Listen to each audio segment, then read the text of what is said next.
بسم الله الرحمن الرحيم الحمد لله رب العالمين والعاقبة للمتقين ولا عدوان إلا على الظالمين أشهد أن لا إله إلا الله وحده لا شريك له وأشهد أن سيدنا محمدا عبده ورسوله اللهم صل وسلم وبارك على سيدنا محمد وعلى آله وصحبه أجمعين. Alhamdulillah, mga kapatid namin, mga magulang, mga ginagawa namin dito sa alam ng Islam, lubos tayo nagpasalamat kay Allah subhanahu wa ta'ala dahil sa mga biyaya na binibigyan ng Allah subhanahu wa ta'ala sa atin, lalo-lalo na ang iman, ang Islam, na isa sa malaking biyaya na binigay sa atin ng Allah subhanahu wa ta'ala. Ang mu'min ay hindi nagsasawang nagpapasalamat kay Allah subhanahu wa ta'ala. Ito man ay sa pamamagitan ng dila, sa pagbigkas ng alhamdulillah, hindi kaya ay sa pamamagitan ng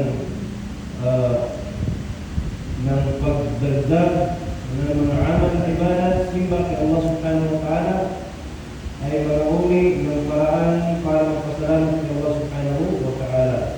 At bukod doon, itong pagpapasalamat sa Allah subhanahu wa ta'ala ay pagpapakumpleto ng gantimpala at baraka.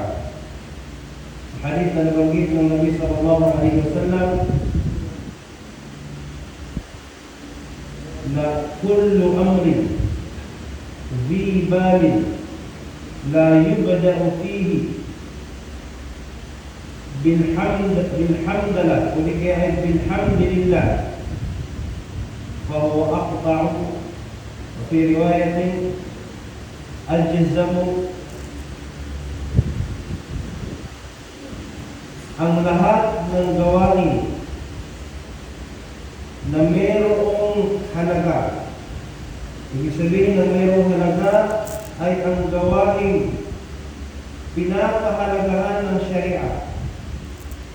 Lahat ng gawain na mayroong halaga, mayroong importansya, na hindi nasimulan sa pag-alhamdulillah. Magsalita ka, mag-speech ka, na hindi nasimulan sa alhamdulillah.